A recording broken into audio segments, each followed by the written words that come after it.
আমি নবীর সাহাবা আব্দুল্লাহ ইবনে আমরের কাছে গেলাম, হুয়া জালিসুন ফি জিল্লিল কাবা, তিনি তখন কাবার ছায়ার মধ্যে বসা। ওয়ান্নাসু আলাইহি মুজতামিউন, জনগণ তাকে ঘেরাও করে আছে। সবাই আমরা আল্লাহ নবীর সামনে দাঁড়ানো। হঠাৎ আল্লাহ নবীর সাহাবার সামনে দাঁড়ানো, হঠাৎ আল্লাহ নবীর সাহাবা বললেন, কুন্না মা রাসূলিল্লাহি সাল্লাল্লাহু আলাইহি ওয়াসাল্লাম ফি সাফার, আমরা আল্লাহ নবীর সাথে এক সফরের মধ্যে ছিলাম। ইদ নাযালনা মানজিলা, সফর করতে করতে এক জায়গায় আমরা যাত্রা বিরতি দিলাম। যাত্রা বিরতি দেওয়ার পর আমাদের সাহাবাদের মধ্যে তিনটা দল হয়ে যায়। ফামিন্না মাইয়াদ্রিবু খিবা, একদল তাবু টানায়, একদল তাবু টানাইতেছে। ওয়ামিন্না মাইয়ান তাদিলু, আরেক দল তীর নিশানা ঠিক করতেছে, তীরের প্রতিযোগিতা। ওয়ামিন্না মান হুয়া ফি জাশরাতিহি, আরেক দল তার পশুগুলা চারণভূমির মধ্যে চড়ায়, পশুরে পানি খাওয়ায়, ঘাস খাওয়ায়। তো দেখেন কি হয়েছে, এক ব্যক্তি গিয়া তিন দল সাহাবারে ডাক দিলেন। কি বললেন? ইজনাদা মুনাদি রাসূলিল্লাহি সাল্লাল্লাহু আলাইহি ওয়াসাল্লাম আস-সালাতু জামিআ। হঠাৎ একজন আহ্বানকারী আল্লাহ নবীর সাহাবাদেরকে গিয়ে বললেন, নামাজের সময় হয়ে গেছে, সবাই তোমরা জামাতে উপস্থিত হও। ফাজতামানা আলাইহি, আমরা জামাতে আসলাম। জামাতে আসার পর আল্লাহ নবী আমাদের সামনে দাঁড়াইলেন, দাঁড়িয়ে আমাদের উদ্দেশ্যে একটা ভাষণ দিলেন।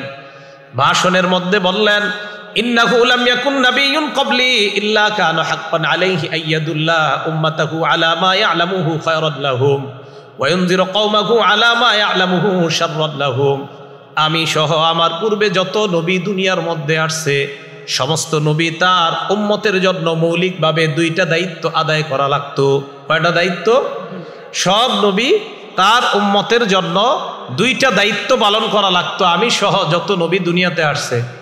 এক নাম্বার, উম্মতের জন্য যা কল্যাণকর, এই কল্যাণকর বিষয়টা উম্মতকে জানায়া দেওয়া। আর উম্মতের জন্য যা অকল্যাণকর, অকল্যাণকর বিষয় থেকে উম্মতকে সতর্ক করা। এই কল্যাণকর আর অকল্যাণকর বিষয় নবী আমাদেরকে জানিয়ে দেয়। জানানোর পর এখন আমরা নবীজি সাল্লাল্লাহু আলাইহি সাল্লাম কি কি অকল্যাণ, অনেক কিছু আছে, এর মধ্যে কিছু হাদিসের মধ্যে আছে। যেমন একটা উদাহরণ, নাসাই শরীফ হাদিস নাম্বার 4161 নাম্বার হাদিস। এই হাদিসের মধ্যে আসছে, ক্বালা রাসূলুল্লাহি সাল্লাল্লাহু আলাইহি ওয়াসাল্লাম, আল্লাহ নবী বলেন, বাইউনি আলা আল্লা তুশরিকু বিল্লাহি শাইআ, আমার কাছে তোমরা বায়াত হও, তোমরা আল্লাহর সাথে শিরিক করবা না। ওয়ালা তাসরিকু, তোমরা চুরি করবে না। ওয়ালা তাজিনু, তোমরা ব্যভিচার করবে না। ওয়ালা তাকতুলু আওলাদাকুম খাশিয়াতা ইনফাক, দারিদ্রতার ভয়ে তোমরা সন্তান হত্যা করবা না। ছেলে নিলে মেয়ে নিলে কে খাওয়াইবো, এই চিন্তায় সন্তান নেয় না, হত্যা করে সন্তান। কি করে বলেন তো? এই যে সন্তান না নেয় এইভাবে, যে সন্তান আরেকটা হইলে কে খাওয়াইবো, এটা সন্তান হত্যা করে। ওয়ালা তাকতুলু আওলাদাকুম, সন্তান হত্যা করবে না। 5 নাম্বার, ওয়ালা তাতুনা বিবুহতানিন তাফতারুনাহু বাইনা আইদিকুম ওয়া আরজুলিকুম, বানিয়ে বানিয়ে তোমরা মিথ্যা কথা বলবা না। 6 নাম্বার, ওয়ালা তাসুনি ফি মারুফ, ন্যায় কাজে আমি নবীর নাফরমানি তোমরা করবা না। এটা সাহাবাদেরকে নবী বললেন। এখন সাহাবাদের রিঅ্যাকশন দেখেন। নাসাই শরীফ হাদিস নাম্বার 4149 নাম্বার হাদিস। সাহাবা উবাদা ইবনে সামিত বলেন, বায়ানান নাবিয়্যা সাল্লাল্লাহু আলাইহি ওয়াসাল্লাম আলা সামঈ ওয়াত তাআ। এখন আপনারা একটা বাংলা বলাবো, আপনারাও বলবেন। সাহাবা বলেন, আমরা আল্লাহ নবীর হাতে হাত রেখে বায়াত হলাম, নবীর কথা শুনবো এবং মানবো। বলেন, নবীর কথা শুনবো এবং মানবো, এটা সাহাবারা বললেন। এবার দেখেন কি কয়, ফিল ইউসরি ওয়াল উসরি, আমার অনুকূলে হলেও নবীর কথা মানবো, আমার প্রতিকূলে হলেও মানবো, আমার পক্ষে হলেও মানবো, আমার বিপক্ষে হলেও মানবো। ওয়াল মানশাতি ওয়াল মুকরাহি, সুখেও নবীর কথা মানবো, দুঃখেও নবীর কথা মানবো। ওয়া আন লা নুনাজি আল আমর আহলা, যোগ্য ব্যক্তি যদি যোগ্য আসনে বসে যায় তার বিরোধিতা আমরা করব না। ওয়া আন নাকুমা বিল হাক্কি হাইসু কুন্না লা নাখাফু বিল্লাহি নাওমাতা লাইম, আল্লাহর রাস্তায় হক কথা বলতে গিয়ে কোনো নিন্দুকের নিন্দাকে ভয় করব না। এই মর্মে আমরা আল্লাহ নবীর হাতে বায়াত হলাম। আমরা নবীর কাছে বায়াত হলাম, নবীর কথা আমরা শুনবো, নবীর কথা আমরা মানবো। তাহলে আমরা সবাই এই কথায় অঙ্গীকারাবদ্ধ, নবীর কথা শুনবো এবং নবীর কথা মানবো। তাহলে নবীরে আল্লাহ পাঠাইলেন আবার নবী আমাদের নবুয়ত পাওয়ার পর নবী জানায়া দিলেন প্রত্যেক নবীর দুই দায়িত্ব, কল্যাণকর বিষয়ে জানায়া দেওয়া, অকল্যাণকর বিষয় থেকে সতর্ক করা। চুরি করা অকল্যাণকর, জিনা করা অকল্যাণকর, ব্যভিচার অকল্যাণকর, হত্যা অকল্যাণকর, এই সব বিষয়গুলা জানাইলেন। আবার আমরা অঙ্গীকার করলাম, হুজুর আমরা আপনার হাতে বায়াত হলাম, বায়াত হয়ে অঙ্গীকার করলাম আমরা কোনো অন্যায় কাজ করব না।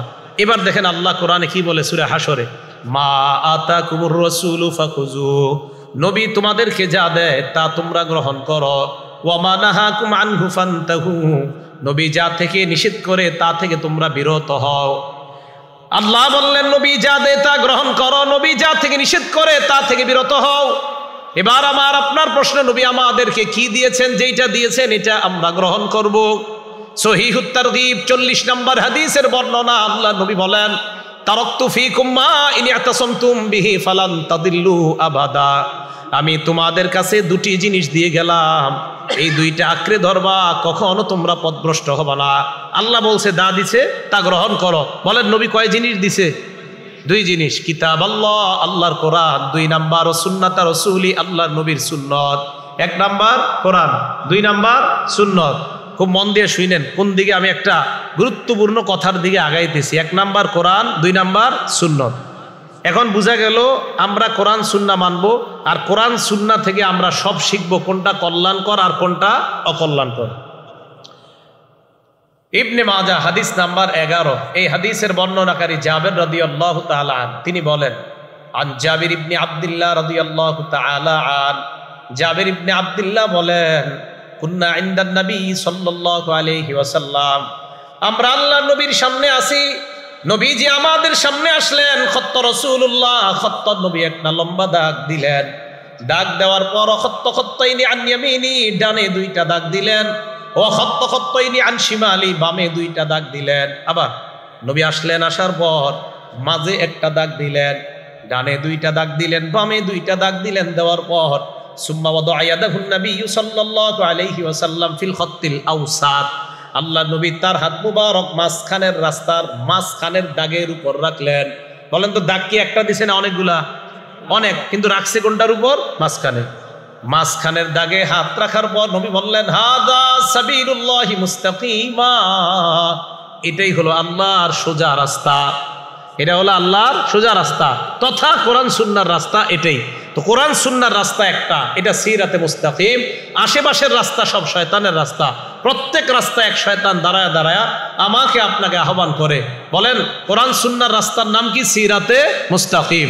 তাহলে কোরআন সুন্নাহর রাস্তা হলো মাঝের রাস্তাটা, আশেপাশের রাস্তাগুলা শয়তানের রাস্তা। কল্যাণকর আর অকল্যাণকর বিষয় জানবো থেকে? কোরআন সুন্নাহ থেকে। আর কোরআন সুন্নাহ অনুযায়ী চলবো যেই রাস্তা, ওই রাস্তাটার নামে সিরাতে মুস্তাকিম। ইবনে মাজার 12 নম্বর হাদিস, যে মূল কথাটা আমি যেটা বলার জন্য চাইতেছিলাম, এই কিছু ওই কথার দিকে আসলাম এখন। এবার ইবনে মাজার হাদিসটা শুনেন।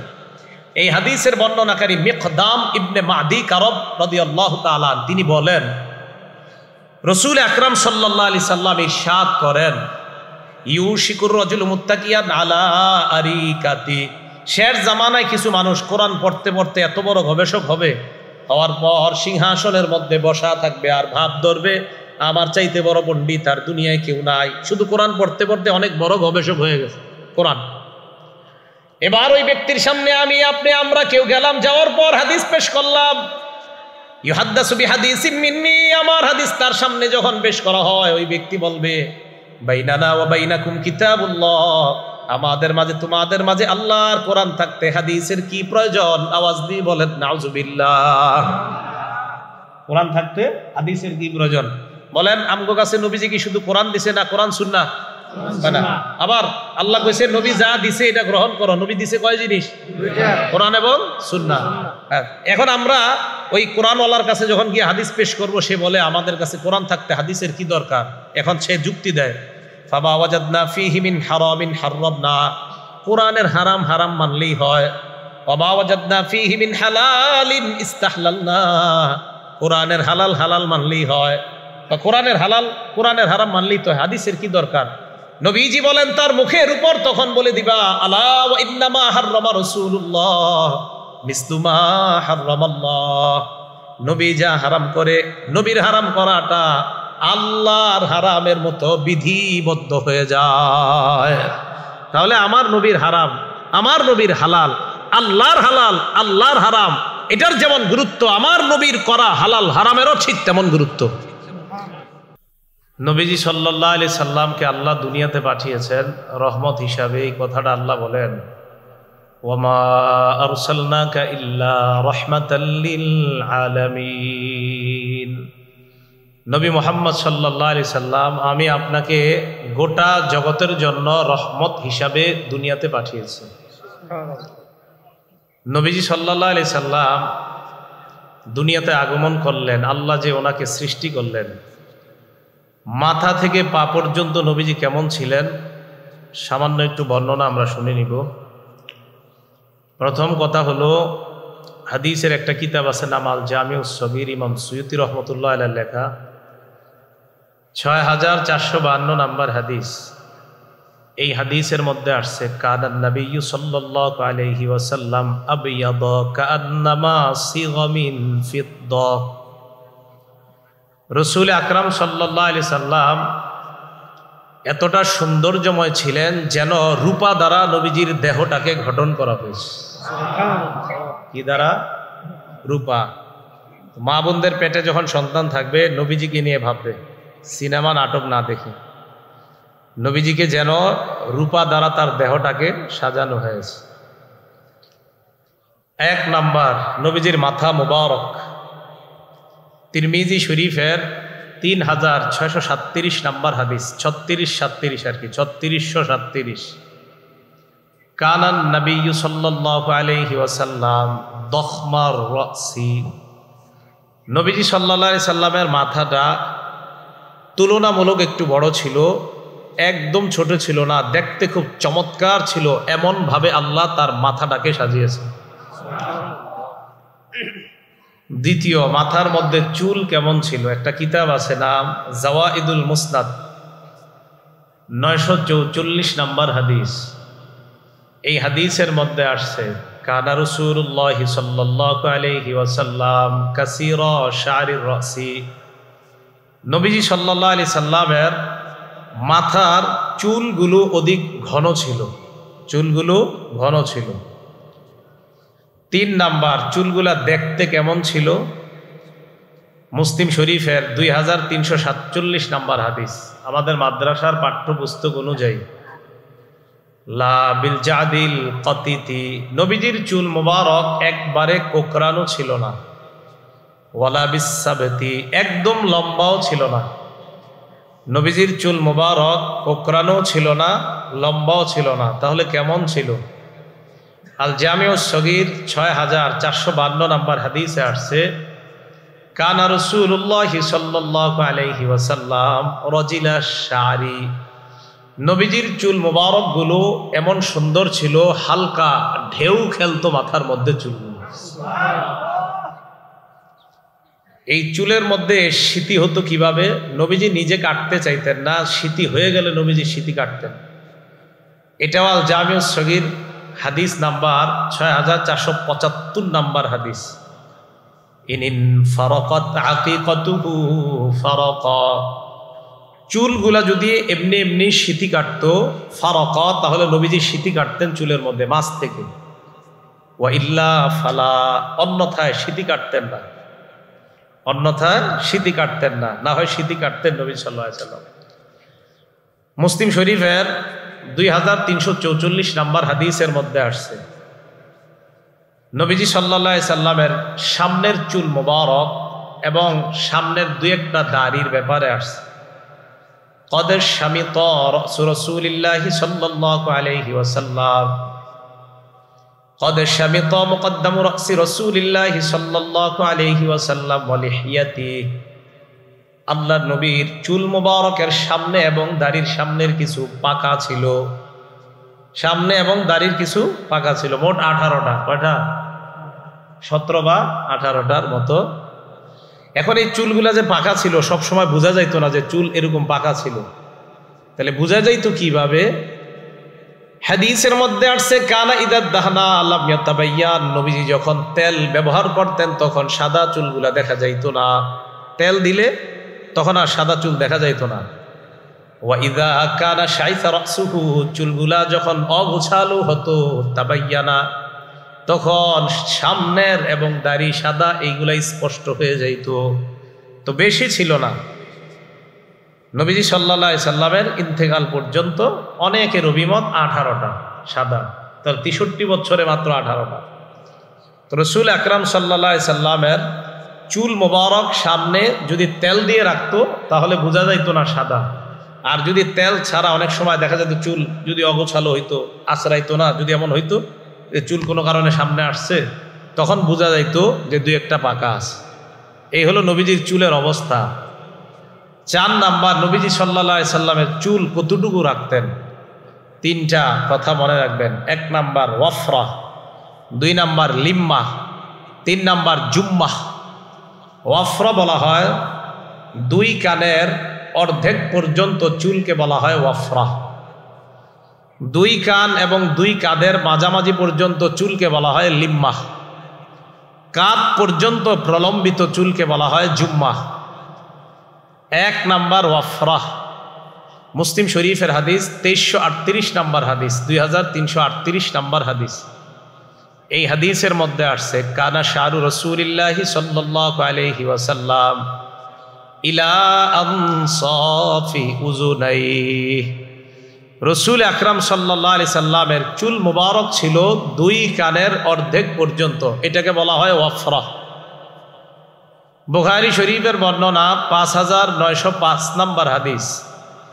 এই হাদিসের মধ্যে আসছে কানা শারু রাসূলিল্লাহি সাল্লাল্লাহু আলাইহি ওয়াসাল্লাম বাইনা উযুনাইহি ওয়া কাতিফি। নবীজি সাল্লাল্লাহু আলাইহি ওয়াসাল্লামের চুল মুবারক 2 কান এবং 2 কাঁধের মাঝামাঝি পর্যন্ত ছিল, এটাকে বলা হয় লিম্মা। কানের অর্ধেক পর্যন্ত এটাকে বলা হয় ওয়াফরা। 2 কান এবং 2 কাঁধের মাঝামাঝি পর্যন্ত এটাকে বলা হয় লিম্মা। সহিহ বুখারীর বর্ণনা 5904 নাম্বার হাদিসের মধ্যে আসছে কানা ইয়াদরিবু শারু রাসূলিল্লাহি সাল্লাল্লাহু আলাইহি ওয়াসাল্লাম মানকাবাই। কখনো কখনো আল্লাহর নবীর চুল মুবারক কাঁধ পর্যন্ত চলে যেত, এটাকে বলা হয় জুম্মা। তাহলে সবচেয়ে বড়টাকে জুম্মা, এরপরে যেটা একটু ছোট এটাকে বলা হয় লিম্মা, এরপরে একটু ছোট এটাকে বলা হয় ওয়াফরা। এই ছিল রাসূল সাল্লাল্লাহু আলাইহি সাল্লামের চুল মুবারকের অবস্থা। 5 নাম্বার আলোচনা, রাসূল আকরাম সাল্লাল্লাহু আলাইহি সাল্লামের চেহারা মুবারক কেমন ছিল। সহিহ বুখারী হাদিস নাম্বার 3549 নাম্বার হাদিস। এই হাদিসের মধ্যে আসছে কানা রাসূলুল্লাহি সাল্লাল্লাহু আলাইহি ওয়াসাল্লাম আহসানান নাসি ওয়াজহা। দুনিয়ার মধ্যে যত মানুষ আল্লাহ বানিয়েছেন সমস্ত মানুষের মধ্যে আমার নবীর চেহারা মুবারকটা আল্লাহ সবচেয়ে সুন্দর বানিয়েছেন। চেহারা মুবারক সবচেয়ে সুন্দর। রাসূল আকরাম সাল্লাল্লাহু আলাইহি সাল্লামের চেহারাটা আল্লাহ এত সুন্দর বানাইছে। বিসমিল্লাহ। এই চেহারা মুবারকটা কত সুন্দর ছিল আর একটা বর্ণনা আমরা দেখি, এটা শুনলে আমরা বুঝতে পারবো। তিরমিজি শরীফ হাদিস নাম্বার 3638 নাম্বার হাদিস, 3638। লাম ইয়াকুন বিল মুকালসাম, নবীজি সাল্লাল্লাহু আলাইহি ওয়াসাল্লামের চেহারা মুবারকটা একদম গোল ছিল না, একদম গোল ছিল না। কানা ফিল ওয়াজহি তাদবীরুন আবিয়াদ মুশরাবুন, চেহারাটা হালকা গোলের দিকেও ছিল, তবে পুরাপুরি গোল ছিল না, একদম গোল ছিল না। বাকি অনেকটা গোলাকৃতির, কিন্তু পুরাপুরি না। তো মা বোনদের যখন সন্তান সম্ভব হবে ওনাদেরকে বলবেন নবীজিকে এইভাবে কল্পনা করতে। তো রাসূল আকরাম সাল্লাল্লাহু আলাইহি সাল্লামের চেহারা মোবারক একবারে গোল ছিল না, অনেকটা গোল আকৃতির, এমন একটা ভাব নবীজির চেহারা মোবারকের মধ্যে ছিল। মুসলিম শরীফ 2344 নাম্বার হাদিস। এই হাদিসের মধ্যে আসছে এক ব্যক্তি প্রশ্ন করলেন ওয়াজহুহু মিসলুস সাইফ, আল্লাহর নবীর চেহারা মুবারক কি তরবারির মতো সুন্দর ছিল? ধারালো তরবারি বড় চমৎকার বানাইলে এই তরবারির মতো সুন্দর ছিল কিনা আল্লাহর নবীর চেহারা মুবারক? এক ব্যক্তি প্রশ্ন করলেন। সাহাবা জবাব দিলেন লা বাল কানা মিসলা শামসি ওয়াল কমার, আল্লাহ নবীর চেহারা মুবারক আকাশের চন্দ্র এবং সূর্যের মতো উজ্জ্বল ছিল। তাহলে তরবারির মতো না, বরং চন্দ্র এবং সূর্যের মতো উজ্জ্বল ছিল।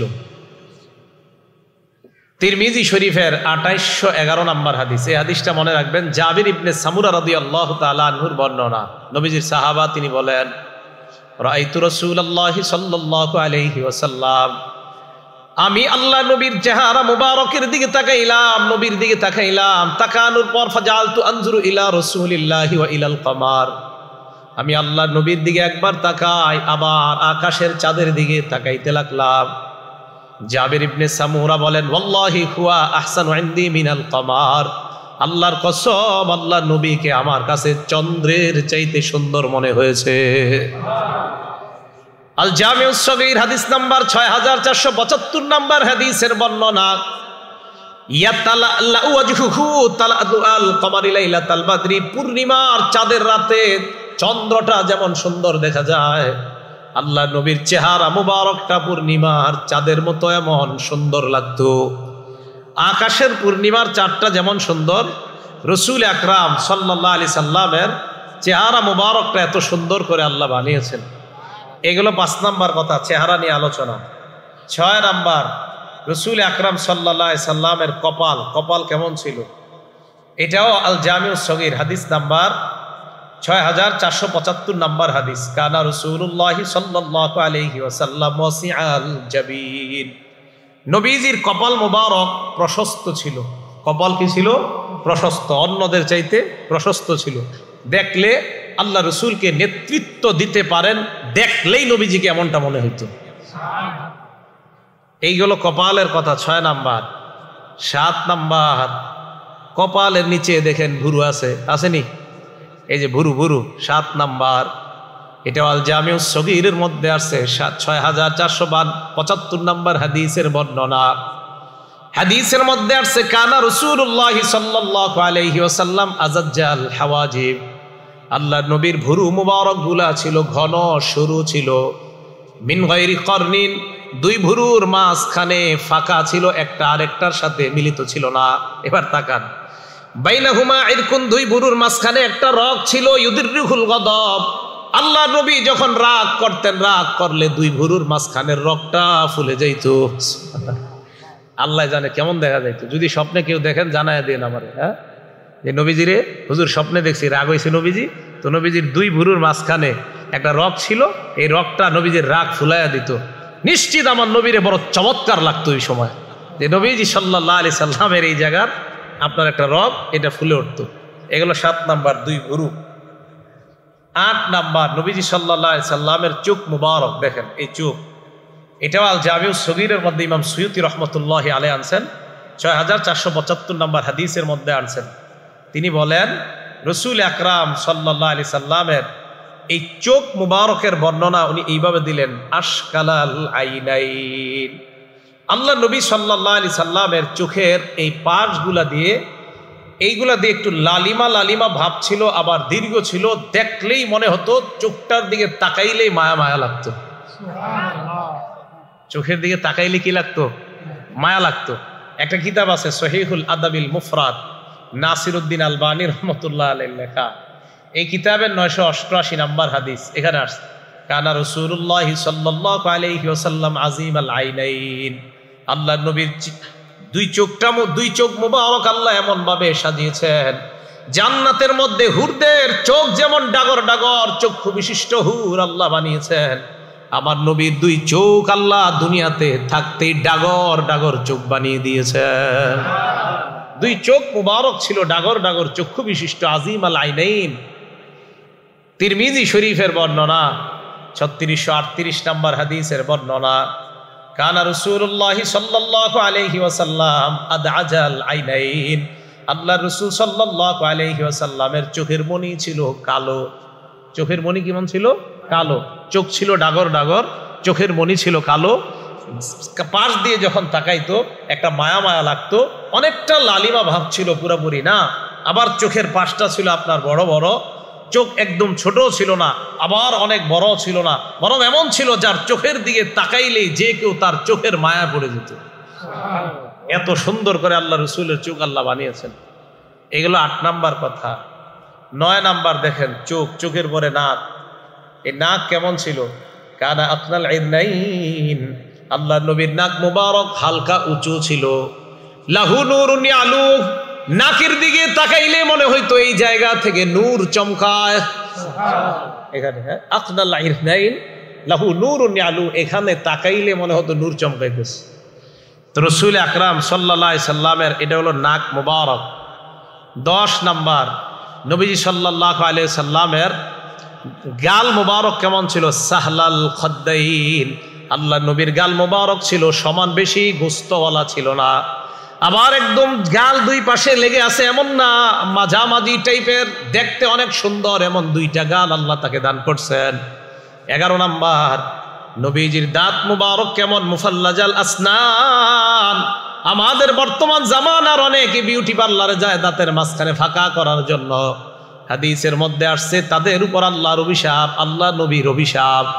তবে আমার নবীর আলাদাভাবে দাঁতের সৌন্দর্য বাড়ানোর প্রয়োজন হয় নাই। মুফাল্লাজাল আইনাইন, মুফাল্লাজাল আসনান, আল্লাহ পাক রব্বুল আলামিন তার দাঁত মুবারক গুলা হালকা ফাঁকা ফাঁকা করে বানিয়েছেন। দাঁতের মাঝে হালকা হালকা ফাঁকা ছিল। 12 নাম্বার, আল্লাহ নবীর থুতু মুবারক। থুতু মুবারক কেমন ছিল? আগে মুসনাদে আহমদের একটা হাদিস শোনেন, 18,838 নাম্বার হাদিস। এই হাদিসের মধ্যে আসছে উতিয়ান নবী সাল্লাল্লাহু আলাইহি ওয়াসাল্লাম বিদালবিন মিম্মা, নবীজির কাছে এক বালতি পানি আনা হয়। পানি আনার পর ফামাদমাগা মিনহা, আল্লাহ নবী সেখান থেকে পানি নিলেন, নেওয়ার পর কুলি করলেন। কুলি করার পর ওই কুলির পানি বালতির মধ্যে ফালাইলেন, কুলির সাথে থুতু ইত্যাদি আসছে। সাহাবারা বলেন বালতির ভিতর থেকে মেশক আম্বরের ঘ্রাণ বের হওয়া শুরু হয়। তাহলে থুতু মুবারক এত বরকতপূর্ণ ছিল। বুখারী শরীফের একটা হাদিস শুনেন, 4210 নাম্বার হাদিস। বিসমিল্লাহ। এই হাদিসের মধ্যে আসছে খায়বারের যুদ্ধ বিজয় হইতেছে না, মুসলমানরা বিজয় করতে পারতেছে না। এই হাদিসের বর্ণনাকারী সাহাবার নাম সাহাল ইবনে সাদ রাদিয়াল্লাহু তাআলা, তিনি বলেন ক্বালা রাসূলুল্লাহ সাল্লাল্লাহু আলাইহি ওয়াসাল্লাম ইয়াউমা খায়বার, খায়বারের যুদ্ধের দিন আল্লাহ নবী বললেন লা উতিয়ান্না রায়াতা গাদান রাজুলান ইউহিব্বুল্লাহ ওয়া রাসূলুহু ওয়া ইউহিব্বুহুল্লাহু ওয়া রাসূলুহু, আল্লাহ নবী বলেন আগামীকাল পতাকা আমি এমন এক ব্যক্তির হাতে দিব যেই ব্যক্তি আল্লাহকে ভালোবাসে, আল্লাহর রাসূলকে ভালোবাসে। শুধু তাই নয়, ওই ব্যক্তিকে আল্লাহ এবং তার রাসূলও মহব্বত করেন। যে ব্যক্তি আল্লাহ আল্লাহ রাসূলকে ভালোবাসে এবং যাকে আল্লাহ আল্লাহ রাসূল মহব্বত করে, ইফতাহুল্লাহু আলা ইয়াদাইহি, আল্লাহ নবী বলেন ওই ব্যক্তির হাতে আল্লাহ খায়বারের বিজয় দান করবেন। সাহাবারা রাতের বেলা ঘুমায় না, ফাবাতু ইয়াদুকুনা, সাহাবারা রাতের বেলা এই চিন্তায় কাটাইতে লাগলো, কারে জানি সকালবেলা আল্লাহ নবী তরবারিটা দেয়, পতাকাটা কার হাতে জানি দেয়, এই চিন্তায় রাতের বেলা সাহাবারা ঘুমায় না, পেরেশান। ফালাম্মা আসবাহু গাদাউ আলা রাসূলিল্লাহি সাল্লাল্লাহু আলাইহি ওয়াসাল্লাম, সকাল যখন হয় সবাই আল্লাহ নবীর কাছে আসলেন। নবীজি এইভাবে সবার দিকে তাকায়, তাকানোর পর আল্লাহ নবী বললেন, নবীজি সবার দিকে যখন তাকায় সাহাবারা বললেন কুল্লুহুম ইয়ারজু আইয়ুতাহা রায়া, সবার আশা আল্লাহ নবী মনে হয় আমাকেই পতাকাটা দিবেন, সবারই আশা মনে হয় পতাকাটা আমাকেই দান করবেন। এদিক সেদিক তাকায় বললেন আইনা আলী ইবনু আবি তালেব, আলী ইবনে আবি তালেব আমার সাহাবা, আলী কোথায়? সাহাবারা জবাব দিলেন ইশতাকি আইনাইহি ইয়া রাসূলুল্লাহ, আপনার সাহাবা আলীর চোখের মধ্যে সমস্যা, তাই আজকে আসতে পারে নাই। ফারসালু ইলাইহি, আল্লাহ নবী হযরত আলীকে ডাকলেন, ডাকার পর বললেন আলী সবাইকে ডাকলাম পতাকা দেওয়ার জন্য, তুমি কেন আসো নাই? বলে আমার চোখের মধ্যে সমস্যা। ফাবাসাকা ফি আইনাই, হযরত আলীর চোখে আল্লাহ নবী থুতু মুবারক লাগায় দেয়। থুতু দেওয়ার পর হযরতে আলী ফাবারা কাআল্লাম ইয়াকুন বিহি ওয়াজাউন, এমন ভাবে সুস্থ হয়ে যায় মনে হয় হযরত আলীর চোখে জিন্দেগিতে কোনো অসুস্থতা হয় নাই। এই ছিল নবী সাল্লাল্লাহু আলাইহি সাল্লামের থুতু মুবারকের অবস্থা। নবীজি সাল্লাল্লাহু আলাইহি সাল্লামের থুতু মুবারক এত দামি ছিল। 13 নাম্বার, রসুল আকরাম সাল্লাল্লাহু আলাইহি সাল্লামের দাড়ি মুবারক। কানা রাসূলুল্লাহি সাল্লাল্লাহু আলাইহি ওয়াসাল্লাম কাসাল লিহিয়া, নবীর দাড়ি মুবারক ছিল ঘন। বলেন তো দাড়ি মুবারক কেমন ছিল? ঘন। এটা আল জামিউস সগীরের হাদিস, 6475 নাম্বার হাদিসের বর্ণনা। 14 নাম্বার, রসুল আকরাম সাল্লাল্লাহু আলাইহি সাল্লামের এই কাঁধ মুবারক, এই যে কাঁধ মুবারক কেমন ছিল? নবীজি সাল্লাল্লাহু আলাইহি সাল্লামের কাঁধ মুবারক, এটা আল জামিউস সগীরের মধ্যে আসছে। দেখেন কি কয়, আমার নবীর কাঁধ মুবারক এত সুন্দর, কান্না উনুকাহু, গর্দান মুবারক এত সুন্দর, কান্না উনুকাহু জিদু দুমিয়াতিন ফি সাফাইল ফিদ্দা। হাদিসের মধ্যে আসছে নবীর গর্দান মুবারক এত সুন্দর, মণি মুক্তা রূপার একটা প্লেটের মধ্যে রাখলে যেমন চকচক করে, আমার নবীর গর্দান মুবারকটা আল্লাহ এমন ভাবে সাজিয়ে দিয়েছেন। এটা হলো গর্দান মুবারকের অবস্থা। 15 নাম্বার, আল্লাহ নবীর সাহাবা বলেন, মুসলিম শরীফের 2344 নাম্বার হাদিসের বর্ণনা, রাআইতুল খাতামা ইনদা কাতিফিহি, নবীজির কাঁধ মুবারকের এই জায়গায় পিঠের উপরের অংশে দেখলাম মিসলাবাইদাতিল হামামা, কবুতরের ডিমের মতো একটা ছোট্ট কি জানি দেখা যায়। জিজ্ঞাসা করলাম এটা কি? নবী জবাব দিলেন, এটাই হলো নবুয়তের মোহর, এটাই হলো মোহরে নবুয়ত। কাঁধ মুবারকের নিচে পিঠের উপরে আল্লাহ পাক কবুতরের ডিমের মতো আল্লাহ নবীর মোহরে নবুয়ত লাগায় দেয়। এই জায়গায় নবুয়তের মোহরটা আল্লাহ লাগিয়ে দিয়েছেন। 16 নাম্বার, নবীজির বুক মুবারক, হাদিসে আসছে, কানা রাসূলুল্লাহি সাল্লাল্লাহু আলাইহি ওয়াসাল্লাম আরিয়া সাদিয়াইন, এই বুকের দুই পাশে পশম ছিল না, আর বুক ছিল খুব সরু। হাদিসের বর্ণনা, কানা রাসূলুল্লাহি সাল্লাল্লাহু আলাইহি ওয়াসাল্লাম আরিদাস সাদরি, নবীজির বুক ছিল সরু, নবীজির বুক ছিল আপনার এই প্রশস্ত, আর বুকের দুই পাশে বেশি পশম ছিল না। এবার দেখেন 17 নাম্বার, এই জায়গা থেকে এই জায়গা পর্যন্ত দাকিকাল মাসরুবা, আল্লাহ নবীর বুক থেকে নাভি পর্যন্ত মনে হয় খেজুর গাছের মতো ছোট্ট করে পশমের একটা রেখা দেখা যায়। এখান থেকে এই পর্যন্ত, উপরে তেমন পশম ছিল না এই দুই বুকের এই দিক দিয়া। আর পেট কেমন ছিল? পেট, এটাও আল জামিউস সগীরের মধ্যে আসছে, 6475, এটা বর্ণনা 75 নাম্বার হাদিসে আসছে। পেটের ব্যাপারে আসছে, সাওয়া আল বাতনি ওয়াস সদরি, পেট এবং বুক ছিল সমান সমান, আমগো মতো পেট বড় হয় নাই। হ্যাঁ, পেট আর বুক ছিল সমান সমান। হ্যাঁ, আপনারা জিমে যান না, আমার নবীরে ফলো করেন, জিমেও যাওয়া লাগবে না। এশার নামাজের আগে খানা খান, খানা খাওয়ার পর এশার নামাজ পড়েন, 2 রাকাত সুন্নত পড়েন, 3 রাকাত বিতির পড়েন, আরো 8 রাকাত পড়েন। নবী সারা বছর 8 রাকাত তাহাজ্জুদ পড়তেন। এই 8 রাকাত পড়ার পর আপনি ঘুমায়া যান, আপনার পেট জীবনও বাড়বে না। আপনি তো খান রাত 11টায়, খাইয়ে বাস পেট তো আপনারই বাড়বে। এই জন্য রসুল আকরাম সাল্লাল্লাহু আলাইহি সাল্লামের সাওয়া আল বাতনি ওয়াস সদরি, নবী সাল্লাল্লাহু আলাইহি সাল্লামের পেট এবং বুক মুবারক সমান ছিল, নবীজির পেট ভাড়া ছিল না। কত সুন্দর যেন ছিল আল্লাহ রসুল সাল্লাল্লাহু আলাইহি সাল্লাম। এটা ছিল নবীজির বুক মুবারকের অবস্থা।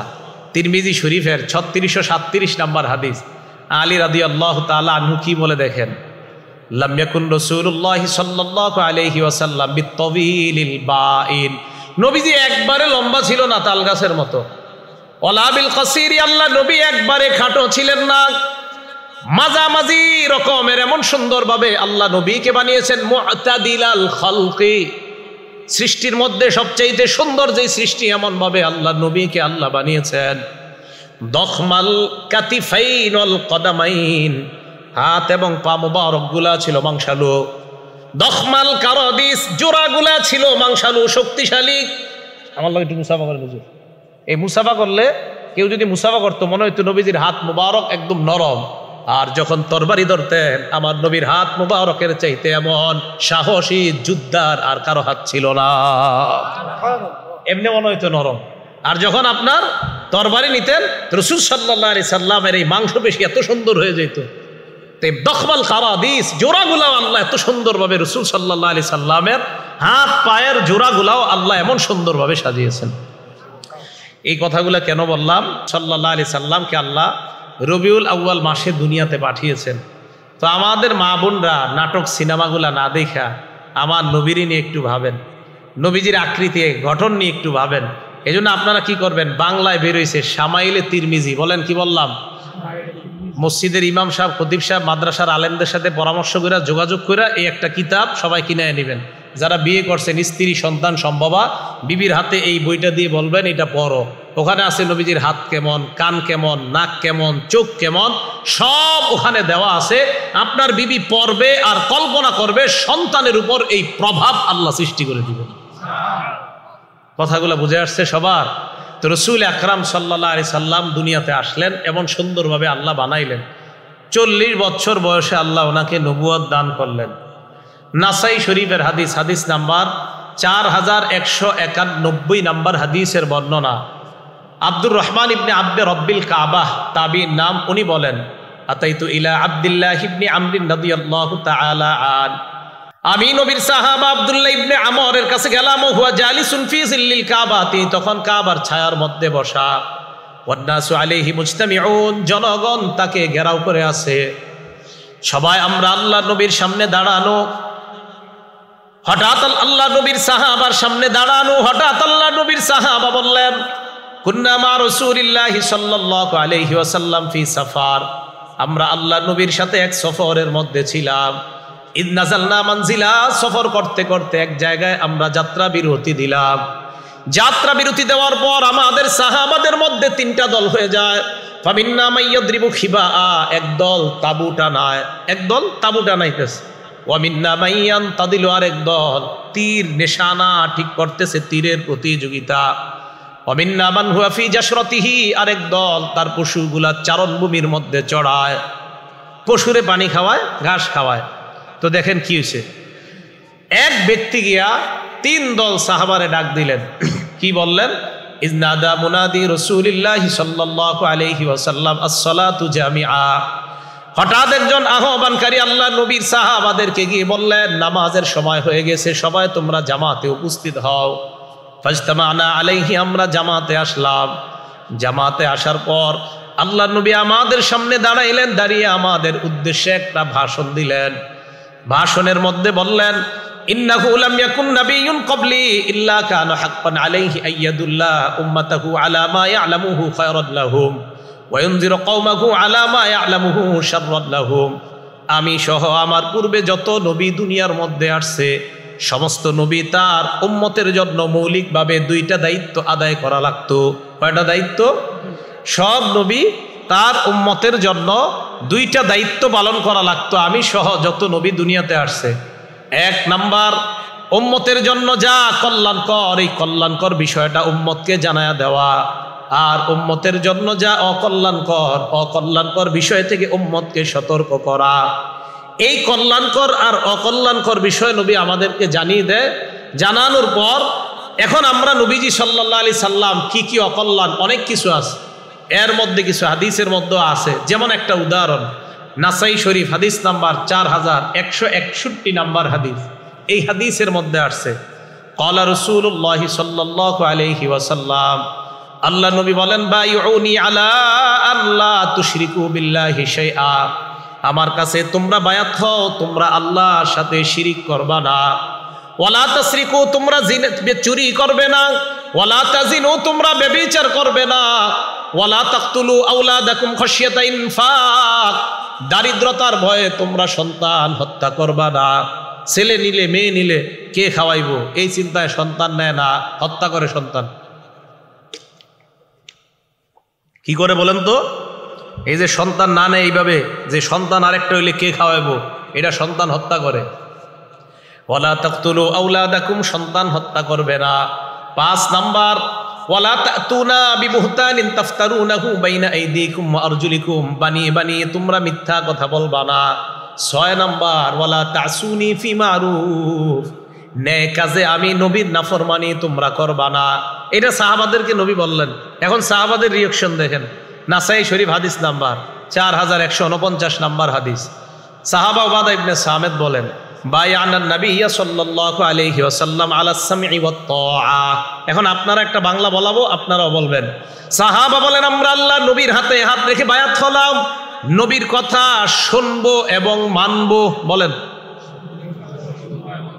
নবীর কথা শুনবো এবং মানবো। এটা সাহাবারা বললেন। এবার দেখেন কি কয়, ফিল ইউসরি ওয়াল উসরি, আমার অনুকূলে হলেও নবীর কথা মানবো, আমার প্রতিকূলে হলেও মানবো, আমার পক্ষে হলেও মানবো, আমার বিপক্ষে হলেও মানবো। ওয়াল মানশাতি ওয়াল মুকরাহি, সুখেও নবীর কথা মানবো, দুঃখেও নবীর কথা মানবো। ওয়ান লা নুনাজি আল আমর আহলা, যোগ্য ব্যক্তি যদি যোগ্য আসনে বসে যায় তার বিরোধিতা আমরা করব না।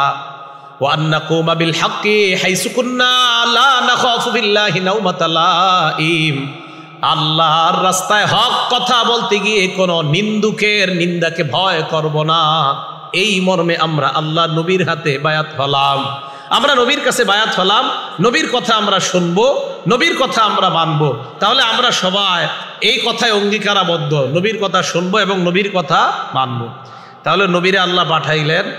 আবার নবী আমাদের নবুয়ত পাওয়ার পর নবী জানায়া দিলেন প্রত্যেক নবীর দুই দায়িত্ব, কল্যাণকর বিষয়ে জানায়া দেওয়া, অকল্যাণকর বিষয় থেকে সতর্ক করা। চুরি করা অকল্যাণকর, জিনা করা অকল্যাণকর, ব্যভিচার অকল্যাণকর, হত্যা অকল্যাণকর, এই সব বিষয়গুলা জানাইলেন। আবার আমরা অঙ্গীকার করলাম, হুজুর আমরা আপনার হাতে বায়াত হলাম, বায়াত হয়ে অঙ্গীকার করলাম আমরা কোনো অন্যায় কাজ করব না। এবার দেখেন আল্লাহ কোরআনে কি বলে সূরা হাশরে, মা আতাকুমুর রাসূলু ফাখুযু, নবী তোমাদেরকে যা দেয় তা তোমরা গ্রহণ করো। ওয়া মা নাহাকুম আনহু ফান্তাহু, নবী যা থেকে নিষেধ করে তা থেকে তোমরা বিরত হও। আল্লাহ বললেন নবী যা দেয় তা গ্রহণ করো, নবী যা থেকে নিষেধ করে তা থেকে বিরত হও। এবার আমার আপনার প্রশ্ন, নবী আমাদেরকে কি দিয়েছেন? যেইটা দিয়েছেন এটা আমরা গ্রহণ করব। সহিহুত তারগীব 40 নম্বর হাদিসের বর্ণনা, আল্লাহ নবী বলেন তারাকতু ফীকুম মা ইন ইতাসামতুম বিহি ফালান তাদিল্লু আবাদা, আমি তোমাদের কাছে দুটি জিনিস দিয়ে গেলাম, এই দুইটা আঁকড়ে ধরবা, কখনো তোমরা পথভ্রষ্ট হবে না। আল্লাহ বলছে দা দিছে তা গ্রহণ করো। বলেন নবী কয় জিনিস দিছে? দুই জিনিস, কিতাব আল্লাহ, আল্লাহর কোরআন, 2 নাম্বার সুন্নাত রাসূলি, আল্লাহর নবীর সুন্নত। 1 নাম্বার কোরআন, 2 নাম্বার সুন্নত। খুব মন দিয়ে শুনেন কোন দিকে আমি একটা গুরুত্বপূর্ণ কথার দিকে আগাইতেছি। 1 নাম্বার কোরআন, 2 নাম্বার সুন্নত। এখন বোঝা গেল আমরা কোরআন সুন্নাহ মানব, আর কোরআন সুন্নাহ থেকে আমরা সব শিখবো কোনটা কল্যাণকর আর কোনটা অকল্যাণকর। ইবনে মাজাহ হাদিস নাম্বার 11, এই হাদিসের বর্ণনাকারী জাবের রাদিয়াল্লাহু তাআলা আন, তিনি বলেন আন জাবির ইবনে আব্দুল্লাহ রাদিয়াল্লাহু তাআলা আন, জাবির ইবনে আব্দুল্লাহ বলেন কুন্না ইনদান নবী সাল্লাল্লাহু আলাইহি ওয়াসাল্লাম, আমরা আল্লাহর নবীর সামনে আসি, নবীজি আমাদের সামনে আসলেন, খত্ত রাসূলুল্লাহ, খত্ত নবী একটা লম্বা দাগ দিলেন, দাগ দেওয়ার পর খত্ত খত্তাইনি আন ইয়ামিনি, ডানে 2টা দাগ দিলেন, ও খত্ত খত্তাইনি আন শিমালি, বামে 2টা দাগ দিলেন। আবার নবী আসলেন, আসার পর মাঝে একটা দাগ দিলেন, ডানে 2টা দাগ দিলেন, বামে 2টা দাগ দিলেন। দেওয়ার পর সুম্মা ওয়াদা'a ইয়াদাহুন নাবিয়্যু সাল্লাল্লাহু আলাইহি ওয়াসাল্লাম ফিল খত্তিল আওসাত, আল্লাহ নবী তার হাত মুবারক মাঝখানের রাস্তার মাঝখানের দাগের উপর রাখলেন। বলেন তো দাগ কি একটা দিছে না অনেকগুলা? অনেক, কিন্তু রাখছে কোনটার উপর? মাঝখানে। মাঝখানের দাগে হাত রাখার পর নবী বললেন হাদা সাবিলুল্লাহি মুস্তাকিমা, এটাই হলো আল্লাহর সোজা রাস্তা, এটা হলো আল্লাহর সোজা রাস্তা তথা কোরআন সুন্নাহর রাস্তা। এটাই তো কোরআন সুন্নাহর রাস্তা একটা, এটা সিরাতে মুস্তাকিম। আশেপাশের রাস্তা সব শয়তানের রাস্তা, প্রত্যেক রাস্তা এক শয়তান দাঁড়ায় দাঁড়ায় আমাকে আপনাকে আহ্বান করে। বলেন কোরআন সুন্নাহর রাস্তার নাম কি? সিরাতে মুস্তাকিম। তাহলে কোরআন সুন্নাহর রাস্তা হলো মাঝের রাস্তাটা, আশেপাশের রাস্তাগুলা শয়তানের রাস্তা। কল্যাণকর আর অকল্যাণকর বিষয় জানবো থেকে? কোরআন সুন্নাহ থেকে। আর কোরআন সুন্নাহ অনুযায়ী চলবো যেই রাস্তা, ওই রাস্তাটার নামে সিরাতে মুস্তাকিম। ইবনে মাজার 12 নম্বর হাদিস, যে মূল কথাটা আমি যেটা বলার জন্য চাইতেছিলাম, এই কিছু ওই কথার দিকে আসলাম এখন। এবার ইবনে মাজার হাদিসটা শুনেন। এই হাদিসের বর্ণনাকারী মিকদাম ইবনে মাদি কারব রাদিয়াল্লাহু তাআলা, তিনি বলেন রাসূল আকরাম সাল্লাল্লাহু আলাইহি সাল্লাম ইরশাদ করেন ইউশিকুর রাজুলু মুত্তাকিয়ান আলা আরিকাতি, শের জামানায় কিছু মানুষ কোরআন পড়তে পড়তে এত বড় গবেষক হবে, হওয়ার পর সিংহাসনের মধ্যে বসা থাকবে আর ভাব ধরবে আমার চাইতে বড় পণ্ডিত আর দুনিয়ায় কেউ নাই, শুধু কোরআন পড়তে পড়তে অনেক বড় গবেষক হয়ে গেছে কোরআন। এবার ওই ব্যক্তির সামনে আমি আপনি আমরা কেউ গেলাম, যাওয়ার পর হাদিস পেশ করলাম, ইউহাদ্দাসু বিহাদিসিম মিন্নি, আমার হাদিস তার সামনে যখন পেশ করা হয়, ওই ব্যক্তি বলবে বাইনানা ওয়া বাইনাকুম কিতাবুল্লাহ, আমাদের মাঝে তোমাদের মাঝে আল্লাহর কোরআন থাকতে হাদিসের কি প্রয়োজন? আওয়াজ দিয়ে বলেন নাউজুবিল্লাহ। কোরআন থাকতে হাদিসের কি প্রয়োজন? বলেন আমগো কাছে নবীজি কি শুধু কোরআন দিছে না কোরআন সুন্নাহ? আবার আল্লাহ কইছে নবী যা দিছে এটা গ্রহণ করো। নবী দিছে কয় জিনিস? কোরআন এবং সুন্নাহ। এখন আমরা ওই কোরআনওয়ালার কাছে যখন গিয়ে হাদিস পেশ করব, সে বলে আমাদের কাছে কোরআন থাকতে হাদিসের কি দরকার? এখন সে যুক্তি দেয় ফামা ওয়াজাদনা ফীহি মিন হারামিন হারামনা, কোরআনের হারাম হারাম মানলেই হয়। ওমা ওয়াজাদনা ফীহি মিন হালালিন ইস্তাহলালনা, কোরআনের হালাল হালাল মানলেই হয়। কোরআনের হালাল কোরআনের হারাম মানলেই তো হাদিসের কি দরকার? নবীজি বলেন তার মুখের উপর তখন বলে দিবা আলা ওয়া ইন্নামা হাররামা রাসূলুল্লাহ মিসলু মা হাররামাল্লাহ। নবী যা হারাম করে, নবীর হারাম করাটা আল্লাহর হারামের মতো বিধিবদ্ধ হয়ে যায়।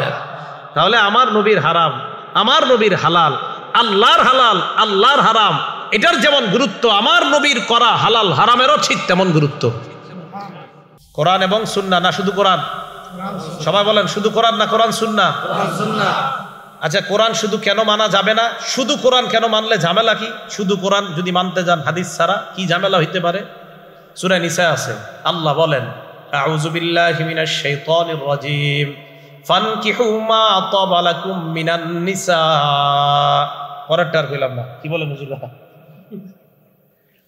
তোমরা নারীদের মধ্যে যারে পছন্দ হয় বিয়ে করো। যাকে পছন্দ হয় কি করো? মানে কি প্রেম করে? না না না না, মা বাবা দেখাবে, পছন্দ করবেন, বিয়ে করবেন। তাহলে বলেন তো সূরা নিসা কি আছে? বিয়ে করো। বাংলাটা বললেন, একটা জিনিস বুঝার আছে, বিয়ে করো। সূরা নূরের মধ্যে আছে ওয়ানকিহুল আয়ামা মিনকুম ওয়াস-সালিহিনা মিন ইবাদিকুম ওয়া ইমাইকুম। নারী পুরুষদের মধ্যে যাদের বিয়ে হয় নাই, যারা বিয়ে করে নাই, তোমরা তাদেরকে বিয়ে করায়া দাও। সূরা নিসা আছে বিয়ে করো, সূরা নূরে আছে বিয়ে করাও। দুইটা বাংলা শুধু বলেন বিয়ে করো, বিয়ে করাও। আলেমরা ছাড়া অন্যরা বলেন তো বিয়ে করো, বিয়ে করাও। বলেন তো সূরা নিসায় কি আছে? বিয়ে করো। আর সূরা নূরে আছে বিয়ে করাও। এখন কিভাবে বিয়ে করো, কিভাবে বিয়ে করাও, এটা কোরআনের কোন আয়াতে আছে? আল্লাহ শুধু বলছে বিয়ে করো, আল্লাহ বলছে বিয়ে করাও। স্বামী একজন ছেলে একটা মেয়েকে বলবে এত লক্ষ টাকা দেন মোহর বেবাউত। আব্দুর রহমানের মেয়েকে আমি 1.5 লক্ষ টাকা দেন মোহরের বিনিময়ে আমি বিয়ের প্রস্তাব করলাম। এই যে কথাগুলা কোরআনের কোন আয়াতে লেখা আছে? কোরআনে আছে বিয়ে করো, কোরআনে আছে বিয়ে করাও। পদ্ধতি কোরআনের মধ্যে নাই, এটা আছে হাদিসের মধ্যে। অতএব কোরআন বুঝতে হলে হাদিসের বিকল্প নাই। শুধু কোরআন যারা বলবে যে শুধু কোরআনই চলে, হাদিসের দরকার নাই, এই যে একটা বিপদে বললাম যে এই ব্যক্তি কোরআনের পণ্ডিত, এরে বলবেন আপনার আব্বা আম্মার বিয়েটা যে পদ্ধতিতে হয়েছে এই পদ্ধতিটা কোরআনের কই লেখা আছে? কথা বুঝে আসছে? এটা কোরআনের কোথাও লেখা নাই।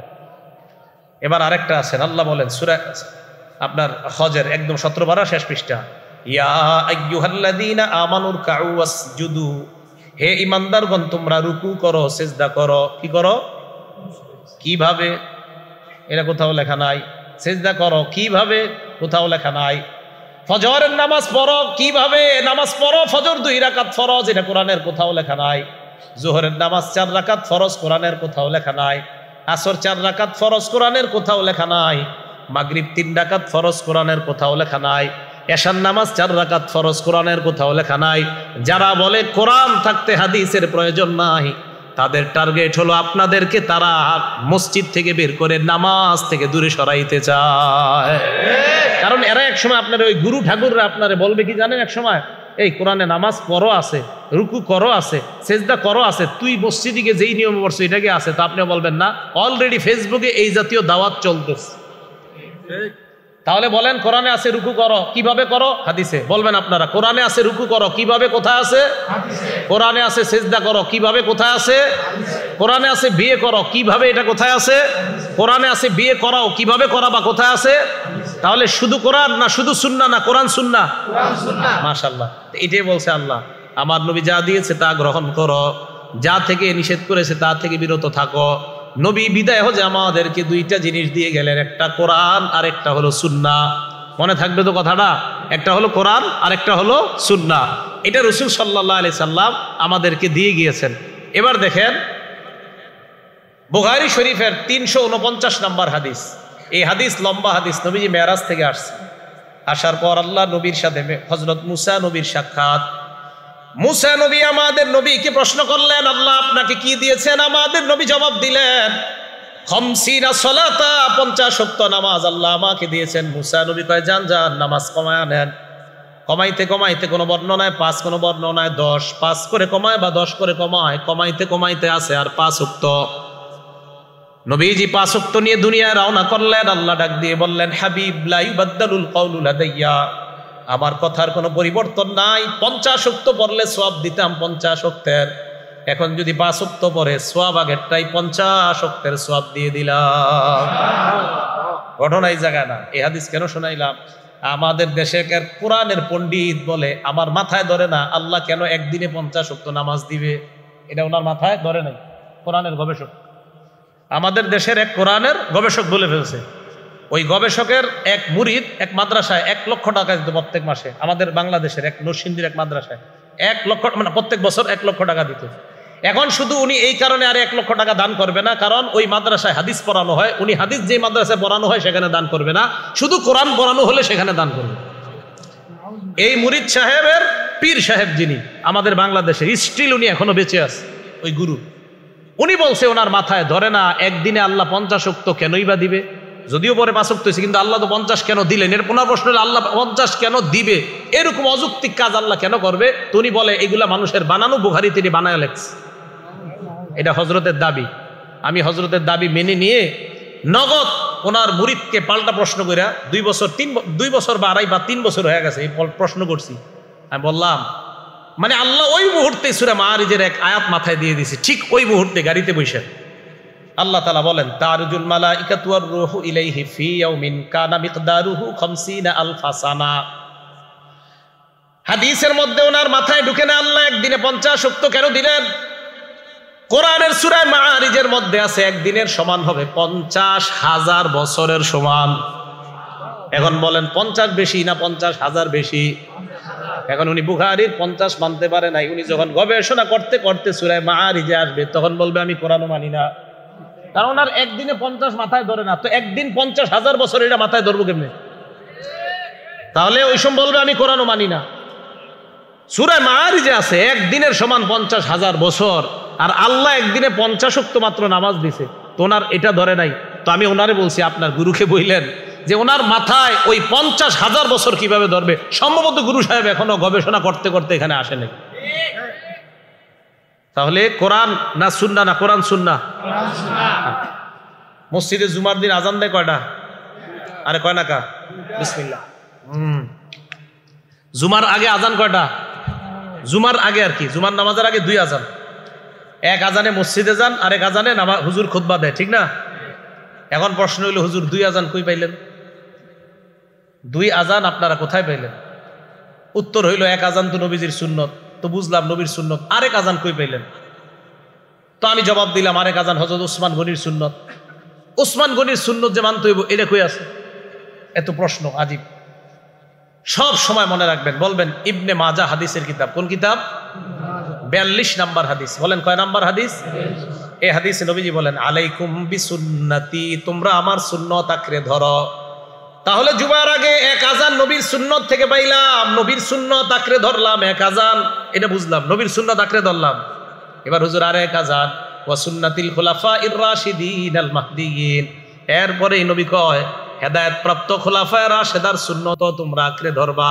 বলেন তো 4 খলিফার মধ্যে হযরত উসমান আছে না নাই? তাহলে আলাইকুম বিসুন্নতি দিয়া 1 আজান, ওয়া সুন্নাতিল খুলাফাইর রাশিদিন দিয়া আর 1 আজান। অতএব 2 আজান দেওয়া মানে আল্লাহ নবীর সুন্নতের কথা মেনে নেওয়া। অতএব 2 আজান দেওয়া মানে নবীর কথা মেনে নেওয়া। কারণ নবী ইবনে মাজার 42 নম্বর হাদিসে বলছে, তোমরা আমার সুন্নত ধরো, খোলাফায়ে রাশেদার সুন্নত। দেখেন, খোলাফায়ে রাশেদার ধর, মনে করেন এই 4 জনের সুন্নত ধরো, খোলাফায়ে রাশেদার সুন্নত। তো আমার সুন্নত পালন করতে গিয়ে 1 আজান, খোলাফায়ে রাশেদার মধ্যে হযরত ওসমানের সুন্নত আরেক আজান। তো ওসমানের সুন্নত পালন করাও মানে নবীর কথা মানা, কারণ নবী তো বলছে আমার খোলাফায়ে রাশেদা সাহাবা যারা তাদের সুন্নত আঁকড়ে ধরো। তাহলে 2 আজান মানা মানে আল্লাহ রাসূল সাল্লাল্লাহু আলাইহি সাল্লামের কথা মেনে নেওয়া।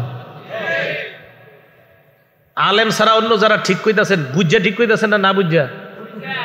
বুঝা। তাহলে আলাইকুম বিসুন্নতি, তোমরা আমার সুন্নত আঁকড়ে ধরো, ওয়া সুন্নাতিল খুলাফাইর রাশিদিন আল মাহদিয়িন, হেদায়েত প্রাপ্ত 4 খলিফার সুন্নত আঁকড়ে ধরো। হযরত উসমান গনি 4 খলিফার মধ্যে 3 নাম্বার খলিফা। তাহলে এক আজান এই সুন্নত নবীর সুন্নত থেকে পাই, আরেক সুন্নত হযরতে উসমান গনির সুন্নত থেকে পাই। তাহলে বলেন তো আমরা ইসলামী শরীয়ত মানি কোরআন সুন্নাহ অনুযায়ী না শুধু কোরআন অনুযায়ী? সুন্নাহ অনুযায়ী। আর সুন্নতের সংজ্ঞাটা কি শুধু নবীর সুন্নত না সাহাবাদেরও সুন্নত? মাশাআল্লাহ ভাই, যদি বুঝা থাকেন তো অনেক ভালো কথা। তো রাসূল আকরাম সাল্লাল্লাহু আলাইহি সাল্লাম এবার কি বলে দেখেন। বুখারী শরীফ 7281 নাম্বার হাদিস, জাআত মালাইকাতুন ইলান নবী সাল্লাল্লাহু আলাইহি ওয়াসাল্লাম।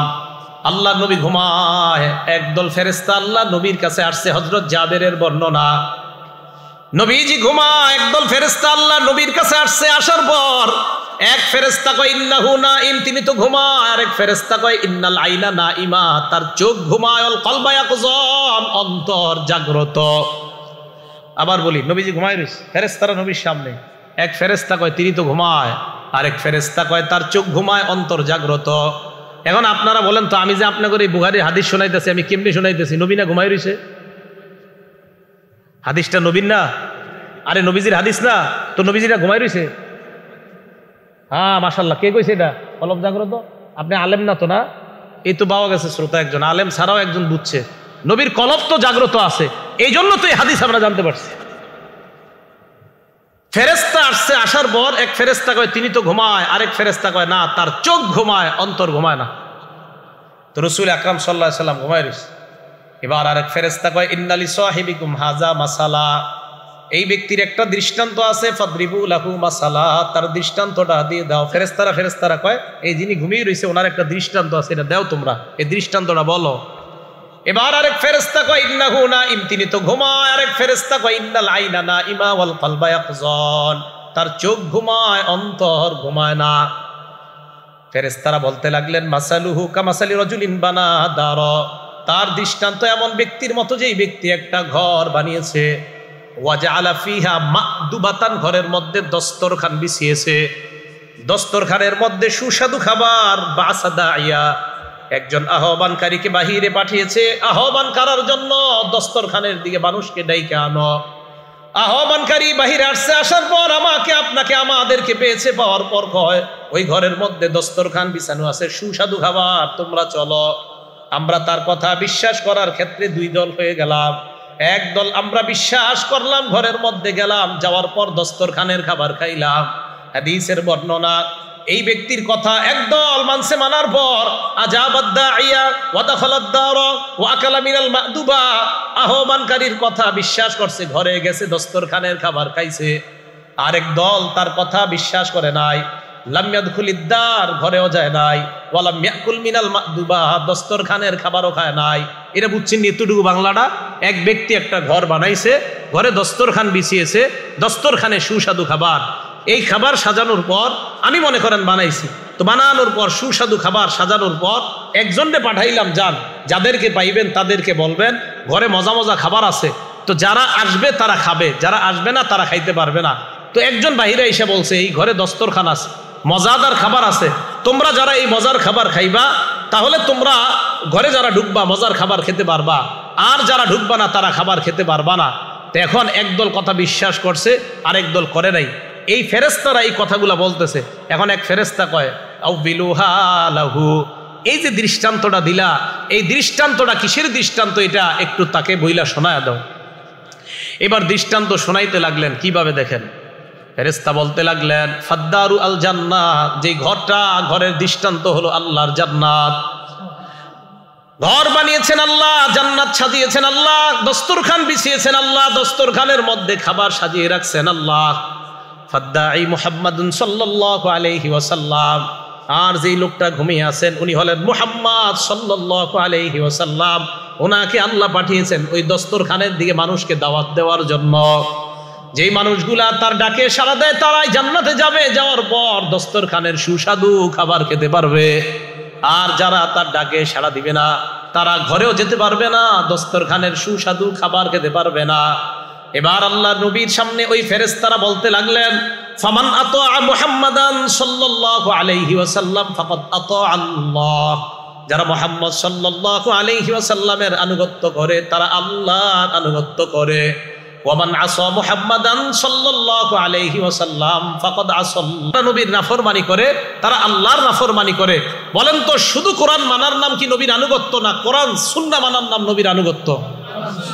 তাহলে যারা বলবে শুধু কোরআন মানি সুন্নত মানি না, এরা রসুলকে মানে না, এরা আফাতুমিনুনা বিবাদিল কিতাব, কোরআনের কিছু মানে, ওয়াতাকফুরুনা বিবাদ, আর কিছু অস্বীকার করে আর দাবি করে মুসলমান। এরা মুসলমান না, মুনাফিক মার্কা শয়তান। এদের গুরুরা আবার দাড়ির দলিল কোরআনে পায় না বলে দাড়ি রাখে না। প্রায় কিছু গুরু রাখছে দাড়ি, যারা শুধু কোরআন মানে, আর অনেক গুরুরা এবং অনুসারীরা দাড়ি রাখে না, কারণ দাড়ির কথা হাদিসে আছে, কোরআনে নাই। ওই যে বললাম কোরআন পড়ে না, পড়লে কোরআনেই দাড়ির কথা পাইতো।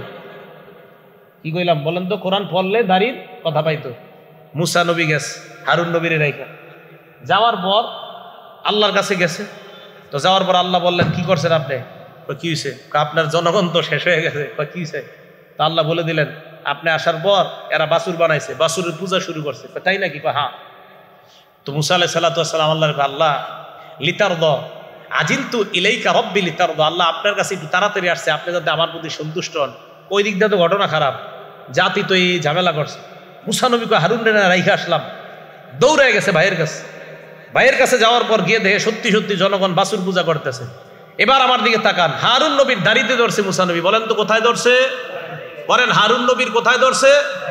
হারুন নবীর দাড়িতে ধরছে আর চুলে ধরছে। হারুন নবী বললেন, ইয়াবনা লা তাখুজ বিলিহিয়াতি ওয়ালা বিরাসি, ও আমার মায়ের পেটের সন্তান ভাই, মানে মায়ের ছেলে, ও মায়ের ছেলে, তুমি আমার দাড়ি আর চুল ধরো না। কোরআনের আয়াত ষোলো বারায়, লা তাখুজ বিলিহিয়াতি, তুমি আমার দাড়ি আর চুল ধরো না। বলেন দাড়ি যে ধরো না, তাহলে দাড়ি কি নাই এটা ধরতে, না দাড়ি আছে বলে ধরতে নিষেধ করছে? তো দাড়ির কথা কোরআনে বলে নাই, ওই যে পড়ে না কয় কোরআনের হুদা, কিসের কোরআনের গবেষক? এই জায়গায় আনেন একজন আমিনা হেফজোখানার হাফেজে কোরআনের সামনে বসায় দেন, আর ওরে খেলে এক পারা অনুবাদ শিখাই দিবেন হেফজোখানার একটা ছাত্ররে, দেখবেন গবেষক সব কই গেছে আল্লাহ খুঁজে পাবেন না। কোরআনে কি দাড়ির কথা আছে না? তো গবেষক সাহেবরা বায়না দিকে অনুসারী এবং উনি সহ দাঁড়িয়ে রাখে না। কত বড় ভয়ঙ্কর ফেতনার মধ্যে আছি। তো বলেন আল্লাহ তাআলা বলছে, রসুলকে পাঠাইলাম তোমাদের কাছে, উনি যা দিয়েছেন তা গ্রহণ করো, যা থেকে নিষেধ করেছে তা বর্জন করবা, তা থেকে বিরত থাকবা। উনি কয় জিনিস দিয়ে গেছে আমাদেরকে? কোরআন এবং সুন্নাহ। শুধু কোরআন না, শুধু সুন্নাহ না, কোরআন সুন্নাহ। তাহলে উভয়টা মানা, এই উভয়টা মানার নাম সিরাতে মুস্তাকিম। রসুল আকরাম সাল্লাল্লাহু আলাইহি সাল্লাম সহিহ বুখারীর 6482 নম্বর হাদিসের মধ্যে বলে, শোনো উম্মত, মাসালি ও মাসালুকুম, আমার আর তোমাদের দৃষ্টান্ত কামাসালি রজুলিন আতা কওমা, ওই ব্যক্তির মতো যে ব্যক্তি তার সম্প্রদায়ের কাছে গেছে। যাওয়ার পর বলছে, ইন্নী রাআইতুল জাইশা বিআইনাইয়া, আমি এই দুই চোখ দিয়া অমুক জায়গায় দেখছি সশস্ত্র বাহিনী অপেক্ষা করতেছে, যারা তোমাদের উপর অতর্কিত হামলা চালাবে। নবীর কথা মানার ক্ষেত্রে দুই দল হয়ে গেছে। এক দল তার কথা শুনছে, শুই না, রাতের বেলা তাড়াতাড়ি নিরাপদে চলে গেছে, যে ব্যক্তি বলছে আর কি আমি শত্রু দেখে আসছি। আরেক দল তার কথা শোনে নাই, মানে নাই, রাতের বেলা থুর মিশা কথা কইছে, তো ঘুমাইরিস। সব্বাহাহুমুল জাইশ, সকাল হওয়ার আগে ওই সশস্ত্র বাহিনী এসে হামলা কইরা এগুলার মাইরা ফেলছে। বলেন তো যারা নিরাপদে চলে গেল তারা কি নিরাপদ হয়ে গেল না? আর যারা থাকলো তারা ধ্বংস। নবী কয়, আমার দৃষ্টান্ত এই ব্যক্তির মতো। আমি তোমাদেরকে জান্নাত আর জাহান্নাম দুই রাস্তার কথাই বলে দিচ্ছি। জান্নাত হলো নিরাপদ, জাহান্নাম হলো অনিরাপদ ভয়ঙ্কর জায়গা। আমার কথা যারা বিশ্বাস করবে তারা জান্নাতে যাবে, যারা বিশ্বাস করবে না তারা জাহান্নামে যাবে। নবী বলেন, আমি ওই ব্যক্তির দৃষ্টান্ত। এখন আপনাদেরকে আমি বলতে চাই, নবীর কথা যারা বিশ্বাস করবে তারা নিরাপদ ঠিকানা কোথায় যাবে? জান্নাত। নবীর কথা শুধু কোরআনে না, কোরআন সুন্নাহ? তাহলে রসুল আকরাম সাল্লাল্লাহু আলাইহি সাল্লাম যে দুই জিনিস রেখে গেলেন, কোরআন এবং সুন্নাহ, এই উভয়টা যেন আঁকড়ে ধরে আমরা সবাই কবরে যাইতে পারি, কিয়ামতের ময়দানে উঠতে পারি, একসাথে জান্নাতে যেতে পারি। আল্লাহ তৌফিক দান করেন। আমিন। ওয়া আখিরু দাওয়ানা আনিল হামদুলিল্লাহি রাব্বিল আলামিন।